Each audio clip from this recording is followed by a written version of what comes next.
Meu camarada, eu não sei se você tem idade parecida com a minha. Eu tenho 37 anos e lembro das Branquelas com o maior carinho possível. É um filme muito antigo, mas que leva um lugarzinho no meu coração muito grande. E hoje eu trouxe um vídeo chamado As Branquelas Eram um Filme Errado, né? Será que era tão errado assim? Vem comigo, vamos ver. Ladies and gentlemen, estamos aqui com mais um vídeo no seu canal de cortes do Bobzera. Sejam muito bem-vindos a mais um cortezinho bacana aqui que eu trouxe para você se divertir. Se você se divertir, deixa o like, considere se inscrever no canal e ativar o sino para receber os vídeos que acontecem aqui de segunda a sexta-feira, a partir do meio-dia para você almoçar gostoso, fechou? E eu gosto muito de ler teus comentários, cara. Quando você comenta, a gente consegue responder e consegue entender o que é que você tá pensando. Então, diz aí que eu quero te ouvir, fechou? E sem mais enrolação, vamos pro vídeo. Os anos 2000 foram marcados por muitos filmes de comédia, e um dos mais lembrados até hoje é As Branquelas. E obviamente, como todo filme dos anos 2000, ele é muito errado e tem muitas piadas problemáticas que hoje seriam motivo de cancelamento e linchamento virtual. Ou seja... É isso, com certeza, como toda obra dos anos 2000, 99 tem a mesma situação. Tem as mesmas questões, né? Toda obra que é dos anos 2000, 2005, 99, 98, por aí. Entre 95 e 2005 sempre é a mesma coisa. Kevin, fora do quarto, fora. Fora, fora. Doido pra cagar no meu quarto, cachorro filha da puta, cara. Está estritamente proibido rir durante este vídeo enquanto nós analisamos o clássico As Branquelas. Eu discordo. Vamos lá. Kevin e Marcos são dois agentes do FBI que costumam trabalhar disfarçados. Em sua última operação, eles estavam investigando o tráfico de drogas enquanto estavam disfarçados de dois lojistas mexicanos. E aí você lembra do Guantalameira, aí a Guantalameira. Ah, meu irmão, na moral, é muito engraçado. Esse filme é fantástico, cara. Eu peguei esse filme, eu namorava com uma menina quando eu tinha 17 anos, e nós fomos à locadora num posto de gasolina, que era muito comum ter nesses postos, né, de que hoje você tem cigarro, sorvete, cerveja, essas coisas, esses postos de conveniência, eram também locadoras. E lá eu fui caçar um filme pra ver, um filme qualquer pra assistir, e geralmente quando você tá namorando, você quer um filme qualquer mesmo, só pra matar o tempo, se é que você me entende. Porém, eu achei a capa interessante, olhei a capa e falei, filme de comédia interessante, bom pra passar o tempo. O problema é que quando eu cheguei em casa, eu não conseguia parar de rir. Eu parecia uma hiena descontrolada e eu assisti o filme pelo menos umas 4 vezes desse final de semana que nós ficamos com a fita. Então, assim, honestamente, é um filme absurdamente marcante. O mais legal é que ninguém pediu pra eles fazerem isso. Eles decidiram por conta própria serem mexicanos com esse disfarce meia boca que a pele deles tá parecendo a pele de alguém que acabou de começar a tomar Roacutan. Sendo que eles não precisavam se disfarçar de mexicano. Tem agente do FBI que é mexicano. Inclusive um colega deles, o agente Gomes. Sem contar também que eles decidiram ser o mexicano mais estereotipado possível. Um deles inclusive aparece tocando duas maracas. Enfim, eles desconfiam que um fornecedor de sorvete da cidade na verdade tá usando o negócio deles pra traficar drogas. E quando os fornecedores chegam pra entregar o tal do sorvete, os dois agentes retiram o disfarce deles e dão voz de prisão pra eles. Sendo que eles nem fizeram nada ainda, eles não entregaram nenhuma droga. Os vendedores de sorvete tentam fugir, mas o Kevin e o Marcos descem o cacete neles e rendem eles. Só que quando eles abrem os potes de sorvete, eles não encontram nenhuma droga, apenas sorvete de baunilha. Os vendedores de sorvete realmente eram vendedores de sorvete. E toda essa situação pode ser muito engraçada, mas por que caralho os vendedores de sorvete tentaram fugir? Se eles não fizeram nada? Vocês estão nos Estados Unidos. Fora que o vendedor de sorvete, o principal, tinha a cara de russo, daqueles daquela máfia, né, que vendia drogas, e o cara tinha sotaque de russo. E ao invés de fugir, porque eram só vendedores, não, eles entraram na cacete junto com os caras. É isso que faz o filme ser engraçado, cara. Essa é a parada do filme, pô. Vão atirar em você se você tentar fugir, mesmo que você não tenha feito nada de errado. Não só isso, como eles também revidaram quando o Kevin e o Marcos começaram a bater neles. E obviamente o chefe do Kevin e do Marcos fica furioso, porque além de toda a bagunça que eles fizeram tudo sem autorização nenhuma. E hoje em dia o problema maior não seria nem que eles causaram um enorme prejuízo e bateram em pessoas inocentes, mas sim o fato de que eles cometeram apropriação cultural no processo. No dia seguinte, os dois incompetentes já entram na sala de reunião pedindo pro chefe colocar eles no próximo caso. E o chefe aceita o pedido deles porque nenhum outro agente quer pegar aquele caso. E eu não sabia que agente do FBI pode escolher qual caso ele vai pegar. Nem agência de marketing moderninha que tem uma mesa de sinuca no meio da sala, você pode escolher o seu trabalho. Mas enfim, o caso se trata de uma missão para proteger duas irmãs, a Tiffany e a Brittany Wilson. Elas são filhas de um CEO milionário, o Andrew Wilson, que recebeu uma carta de ameaça deixando muito clara a intenção do autor dessa carta de sequestrar as duas filhas dele. E é meio idiota você simplesmente anunciar isso numa carta. Agora não vai ficar muito mais difícil de você sequestrar? É tipo você anunciar um assalto pelo Telegram. Cara, o grande barato dos filmes de antigamente eram os clichês, né, cara? Os clichês de roteiro. É um filme de comédia, cara. Ele não se propõe a ser sério ou a levar as coisas da maneira mais correta ou mais plausível possível. O importante é tu dar gargalhada. E esse filme, de 10 em 10 minutos, era uma gargalhada que você dava absurda e que você não conseguia se controlar. Essa é a verdade, cara.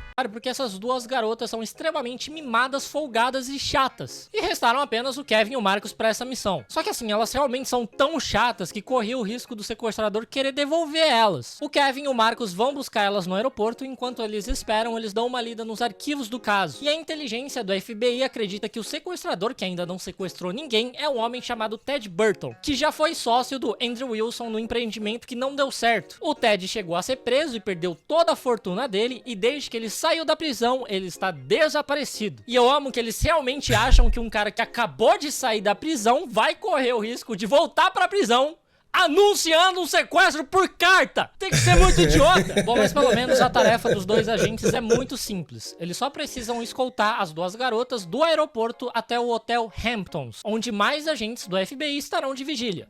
É só fazer isso. Ou era isso que eles imaginavam. Assim que as duas garotas descem do avião, elas já são racistas com eles, achando que eles vieram pedir esmola. Aí elas mandam eles levarem todas as malas delas e o Marcos ainda é forçado a viajar no porta-malas do carro, porque o cachorrinho delas, o Baby, só anda no banco da frente. E não só elas fazem o cachorro ir no banco da frente, como elas também pedem pra ele deixar o vidro aberto. E obviamente o cachorro quase sai voando pela janela. Ele fica pendurado pela guia e pela coleira, fazendo com que o Kevin perca o controle do volante por um instante, e ele bate o carro fora da pista. Afinal de contas, um agente do FBI não consegue pilotar o carro com uma mão enquanto com a outra segura a porra de um Lulu da Pomerânia. Enfim. O jeito que ele narra fica ainda melhor, né, cara? Tá ficando mais divertido.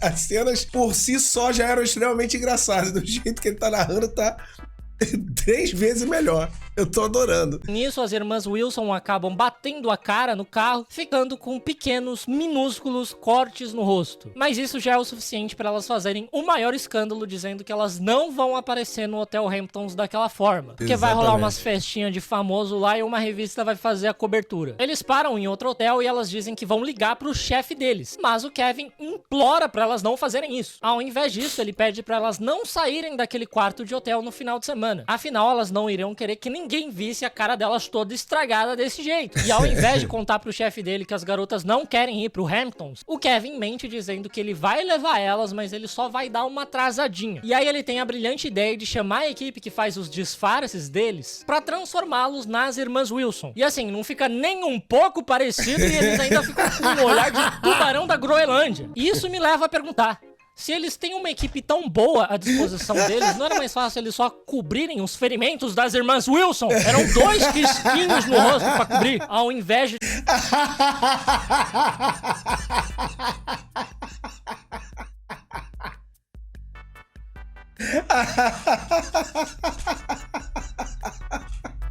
Cara, que vídeo fantástico, cara. Tá cada vez melhor, irmão. Caralho, tá cada vez melhor. Realmente, esses absurdos e essas obviedades são o que deixam o filme ainda melhor, cara. Caralho. Transformar 2 homens negros de 1,80 em 2 branquelas. E outra coisa, o plano deles é realmente ir até o hotel no lugar delas e deixar elas naquele lugar sem proteção. Quando tem um cara solto que deixou muito claro que quer sequestrar as duas. Tá faltando um pouco de inteligência pra esses agentes, né? Enfim, eles chegam no Hamptons fingindo ser as irmãs e eles já são recebidos pelos agentes do FBI que estão fingindo ser funcionários do hotel. E é legal também que ninguém estranhou o fato de que as 2 irmãs chegaram sem estar acompanhadas do Kevin e do Mark. Exato. Deveriam ter escoltado elas até lá. Quer dizer, do que eu tô falando, né? Ninguém nem percebeu que essas não são as irmãs Wilson. São claramente 2 pessoas maquiadas tentando se passar por elas. E ninguém percebeu. As 2 meninas do nada ganharam 20 centímetros de altura e de rola e ninguém diz nada. Bom, logo após fazerem check-in no hotel, eles encontram 3 amigas das irmãs Wilson. A Karen, a Lisa e a Tori. E é incrível que nem as amigas delas reconhecem que essas não são as irmãs Wilson. Mas isso até faz um pouco de sentido, porque Rico realmente sempre tá fazendo procedimento estético. Em um ano, eles realmente mudam completamente o rosto. E tem o agravante que elas são meio idiotas, né, cara? Tem o agravante no próprio filme, elas não demonstram muita inteligência, né? Então, assim, faz um pouco de sentido. É óbvio que não faz sentido 100%, mas faz um pouco de sentido. A Grande, por exemplo, cada ano tá de uma etnia diferente. Bom, as amigas arrastam os 2 agentes disfarçados até a festa de recepção do hotel. E logo as branquelas arranjam confusão com a Heather e a Megan Vandergeld, que são 2 irmãs que sempre odiaram as irmãs Wilson. Sua mãe é tão velha que sai leite em pó das tetas dela. Você mamava assim. E elas são filhas do Warren Vandergeld, que é outro CEO milionário. Em seguida, o Kevin vai dar em cima de uma jornalista chamada Denise, mesmo ele estando disfarçado de Brittany. Quando eu minto pra conseguir uma namorada, só que agora eu vou ter que passar o resto da minha vida fingindo que em algum momento vão me chamar pra ser o Nimbus no próximo filme da Turma da Mônica Jovem. Enquanto isso, o Marcos come um monte de quiche, sem saber que isso é feito de queijo. E ele, no caso, é intolerante à lactose. Bastante intolerante. Ele tem uma dor de barriga avassaladora e sai correndo pro banheiro. Só que as 3 amigas vão atrás dele porque elas querem retocar a maquiagem. E não é meio louco que só porque ele está trabalhando disfarçado, ele simplesmente pode entrar no banheiro das mulheres? E logo depois dessa imensa cagada, o Marcos sai do banheiro e já é abordado pelo jogador de basquete Latrell, que ficou completamente obcecado pelo Marcos disfarçado de Tiffany. Sabe como dizem? Depois do negrão, você vai precisar de uma cadeira de rodas. Daí as branquelas e as 3 amigas vão até o shopping fazer compras. Chegando na loja de roupas, o Marcos recebe uma ligação da esposa dele enquanto ele tenta se enfiar dentro de uma blusa bem apertada. A atendente da loja tenta ajudar ele, só que a esposa dele continua na ligação e acaba escutando coisas bem estranhas. Você nunca vai passar esse cabeção pelo buraquinho. Deixa eu ajudar você. E eu não sei o que é pior, a esposa ter ligado justo nessa hora ou a atendente da loja chamando a cliente de cabeçuda. Só faltou falar, você nunca vai caber nessa roupa, sua jamanta. Por isso que eu nunca peço ajuda de atendente nenhum em loja de roupa. Você sempre sai de lá muito consciente do seu corpo. Não, eu também nunca peço. Também nunca peço ajuda e nunca pretendo pedir, cara. Eu mal compro roupa, mas quando eu compro, eu não quero nem saber do atendente. Eu já vou sabendo exatamente o que eu quero e só quero pagar e ir embora. Do shopping, um ladrão rouba a bolsa do Kevin. E obviamente o Kevin sai correndo atrás dele porque a arma e o distintivo estão lá dentro. Ele consegue alcançar o ladrão e recuperar sua bolsa, e isso faz os agentes do FBI que estavam vigiando eles ficarem meio desconfiados. Pelo visto, nunca viram uma mulher branca empoderada capaz de se defender sozinha. À noite rola um leilão beneficente no hotel, e o primeiro leilão da noite é um encontro com a Heather Vandergeld. E aí o namorado dela vence o leilão com um lance de $20 mil. O maluco teve que pagar $20 mil pra não ser corno. Logo em seguida, eles chamam a Tiffany. $20 mil pra pegar a própria namorada. Não deixar. 20 mil pra não ser corno. Tiffany Wilson no palco pra ser leiloada também, sem saberem que eles estão, na verdade, leiloando um homem negro. Do nada voltamos pra 1800. E quem ganha o leilão, obviamente, é o Latrell com lance de $50 mil.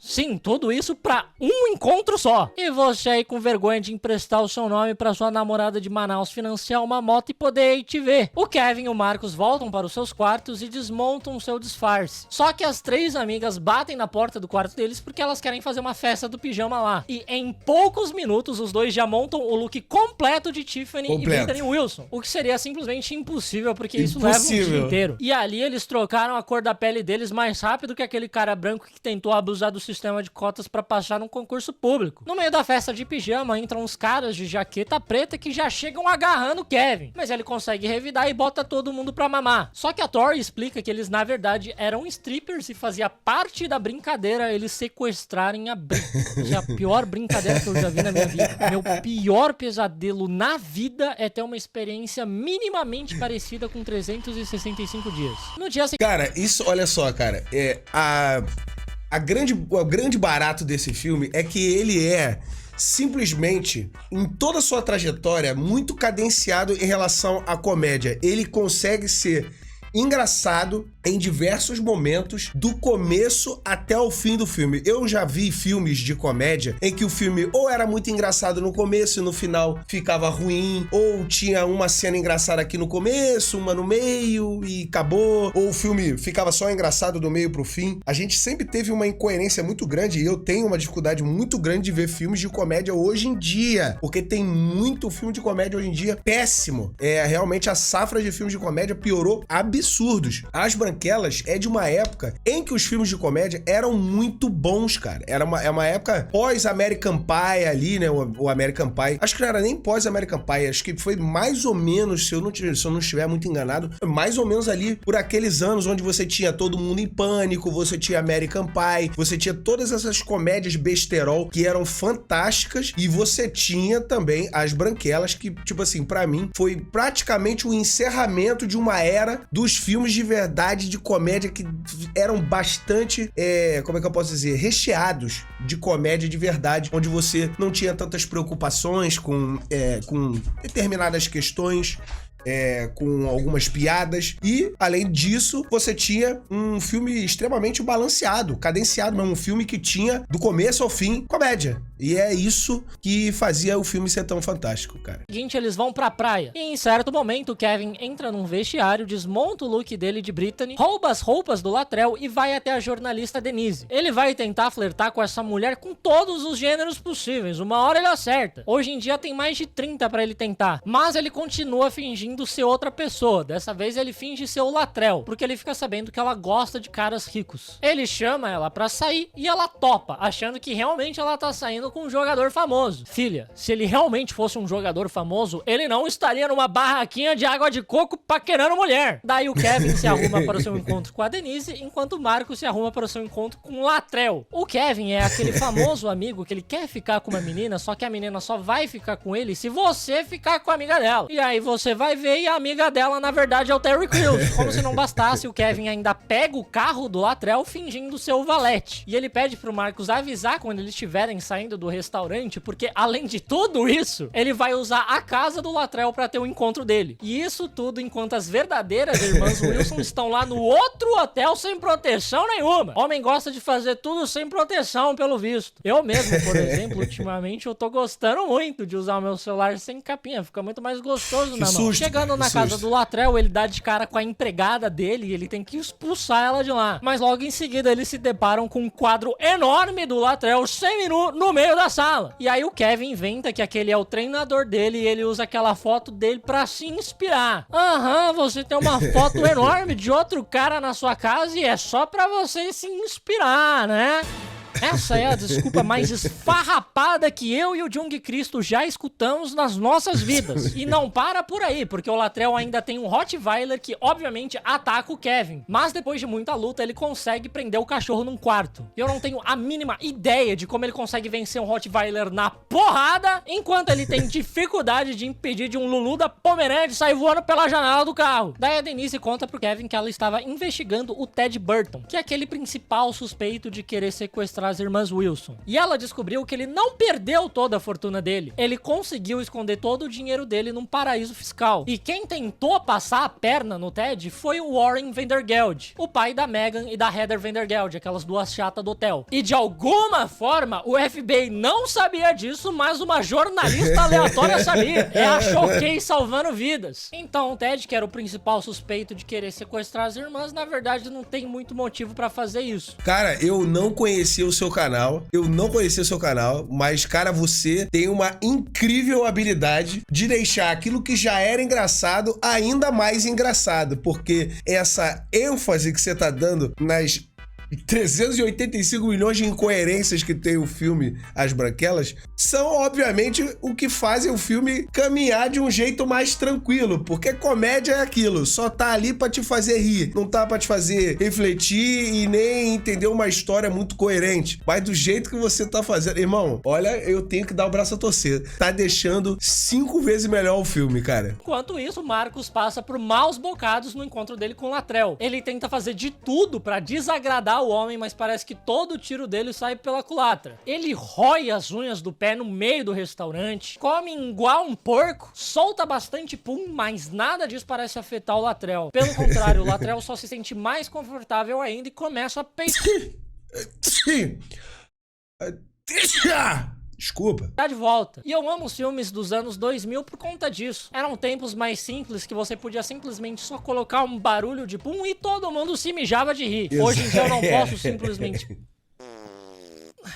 pra ganhar likes. Bom, depois desses dois encontros, todos vão pra uma balada. E lá, um rapaz chamado Russ coloca uma substância misteriosa num drink e fala pro Latrell daquilo pra Tiffany, que com certeza vai deixar ela bem soltinha. Muito certo, eu sei lá que certo. droga que é essa, mas se é pra deixar o Marcos soltinho, é só dar lactose pra ele. O Marcos, muito esperto, percebe que o drink dele tá batizado e troca as bebidas, fazendo com que o Latrell tome do seu próprio remédio. E aí o Latrell fica doido de tesão, ele tira a camisa e fica dançando no meio da pista. Nisso começa a rolar uma batalha de dança entre as irmãs Vandergeld e as 3 amigas. É que, muita vamos ser informação, sinceros, é a muita coisa informação. mais ridícula que já inventaram. Se você tá com raiva de alguém, só bate nela. Não chama ela pra dançar. Isso é muito confuso. É tipo gostar de alguém e chamar essa pessoa pra jogar LOL. Não tá claro se você gosta ou odeia a pessoa. Só que as 3 amigas perdem feio na batalha e aí as branquelas entram em cena e acabam com elas na dança. E aí as meninas falam que elas provavelmente foram negras na vida passada delas. E esse é um dos comentários mais estranhos que eu já escutei em toda a minha vida. É tipo... Acredite, vai piorar. Acredite, piora e muito.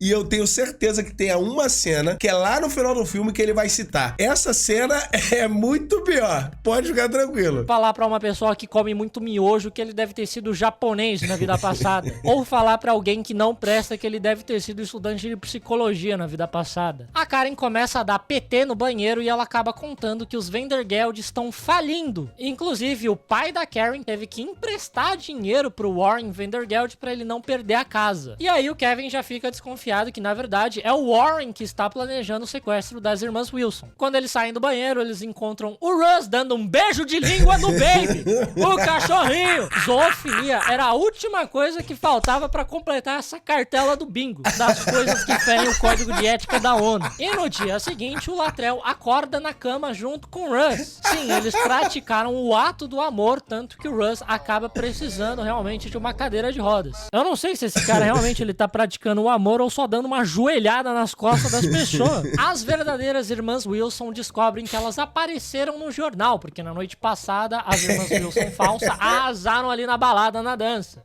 E por algum motivo isso é motivo de você aparecer na capa de um jornal. Só que as verdadeiras Tiffany e Brittany ficam revoltadas que tem 2 pessoas se passando por elas. Então elas decidem ir até o Hotel Hamptons. E piora mais ainda, porque 2 agentes do FBI, o Harper e o Gomes, entraram na noite passada no quarto das falsas irmãs enquanto elas estavam ali na balada e descobriram que elas, na verdade, são o Kevin e o Marcos. E o Harper descobriu isso logo depois dele ter dado uma imensa fungada na calcinha de um deles. Isso é muito bom, porque não tinha necessidade nenhuma dos 2 usarem calcinha. Ninguém ia ver por baixo da saia deles. E também ninguém ia...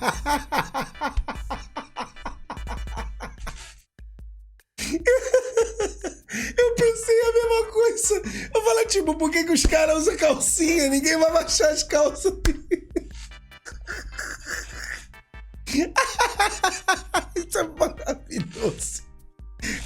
maravilhoso, cara. O filme é uma obra de arte, cara. É uma obra de arte que você, meu irmão, precisa assistir se você não viu isso ainda. Se você tem, sei lá, mano, sou jovem gafanhoto de 20 anos, de 15 anos e tá vendo esse vídeo, por favor, mano, se dê o trabalho de baixar ou de entrar num serviço de streaming, qualquer coisa, irmão, assista As Branquelas. Eu te aconselho, mano, você não vai se arrepender, mano. A julgar se eles estivessem de cueca também. Eles só usaram porque é estranhamente confortável, libertador e empoderador pra um homem usar calcinha. Muito patéticos. Bom, e aí tudo começa a dar errado. Os agentes Harper e Gomes pegam as verdadeiras irmãs Wilson achando que elas são as falsas e levam elas até o chefe deles. E aí eles humilham e assediam elas, tocando e tirando a roupa delas, porque eles achavam que era o Kevin e o Marcos. Esse filme, ele realmente tá fazendo uma speedrun de infringir todas as leis já criadas pelo ser humano. E mesmo que fosse o Kevin e o Marcos, não é meio estranho você simplesmente mostrar a rola deles pro chefe? Bom, mas depois dessa, o chefe demite todo mundo. O Harper, o Gomes, o Kevin e o Marcos. No caminho de volta pra casa, o Kevin recebe uma ligação de um agente do FBI, dizendo que as digitais encontradas naquela carta de ameaça realmente batem com as digitais do Warren Vandergeld. Mas peraí, eles não tinham verificado as digitais não até tinha. agora? Se eles tivessem feito isso antes, eles saberiam que não era do Ted Burton. Porque o Ted Burton já foi preso, já foi fichado, tem as digitais dele no banco de dados da polícia. Era muito fácil verificar. Mas daí o Kevin e o Marcos decidem dar meia volta e terminar o serviço que eles começaram. Eles voltam pro hotel novamente disfarçados de Brittany e Tiffany e lá tá rolando um desfile de moda e eles são chamados pra desfilarem. Só que enquanto eles desfilam, as verdadeiras irmãs Wilson também aparecem e também desfilam. E aí ficam 4 irmãs Wilson desfilando e se alternando entre as verdadeiras e as falsas. Tipo a Avril Lavigne que já tá na 4ª versão. Só que uma hora as luzes se apagam e entram daqueles dragões de dança chinesa. E eles criam essa distração pra sequestrarem as verdadeiras irmãs Wilson. O Vandergeld consegue pegar as irmãs, só que a Denise aparece com uma câmera ali filmando tudo, fazendo uma reportagem ao vivo. O Vandergeld tenta atirar nela, só que o Kevin pula e consegue salvar ela. Nisso, o Vandergeld tenta atirar no Marcos, só que o Latrell pula na frente e é baleado pra salvar o Marcos. E aí, o Kevin atira no Vandergeld e eles conseguem prender ele. O Marcos tira a máscara dele pra mostrar pro Latrell que ele, na verdade, é um homem, mas É agora, ó. o Latrell não fica revoltado com o fato de que ele é um homem, mas sim que ele não é branco. O Latrell é o maior palmiteiro da face da terra. Ele gosta de um palmito e gosta dele bem branco. E assim, após muito esforço e dedicação, pessoas foram baleadas pra isso, quase morreram, mas eles conseguem salvar a vida das irmãs Wilson. 2 pessoas horrorosas, narcisistas, egoístas e um pouco racista. Um pouco. Fantástico. Fantástico, meu. Fantástico. Caralho, eu não me arrependi um segundo de ter assistido essa obra de arte, cara. Fantástico, rapaziada. Link original do vídeo vai estar aqui na descrição. O canal do Seijinho. É isso, mano. Caraca, o moleque é muito bom, cara. Que vídeo incrível, cara. Incrível. E contando realmente a história de... Como é que eu posso dizer? De um dos clássicos da comédia. E se você gostou desse tipo de vídeo, eu queria muito que você me deixasse saber, fechou? Deixando seu like e se inscrevendo no canal, cara. Comenta aí também se você conhece As Branquelas, se é da sua época, se você achava bom, achava ruim, se você já viu, quantas vezes você já viu. Conta pra nós aí que eu quero muito saber. E lembre-se, membro aqui no canal tem direito a vídeos exclusivos todos os meses e um agradecimento que vem agora no final desse vídeo. Muito obrigado a todos os membros, a todo mundo que tá se inscrevendo aí. Muito obrigado, mano. Tchau, até a próxima. E acabou mais um vídeo, acabou mais um videozão muito bacana. Muito obrigado pela sua presença aqui. Eu espero que você tenha gostado muito do vídeo. E olha, tá passando a galera que tá apoiando o canal. Se você quiser se tornar membro do canal, já sabe, você tem 2 vídeos exclusivos por mês e esse agradecimento especial aqui no final do vídeo, tá bom? Ó, tem uma galerinha maneira, hein? Será que no futuro você vai estar aqui? Tô te esperando. Tchau.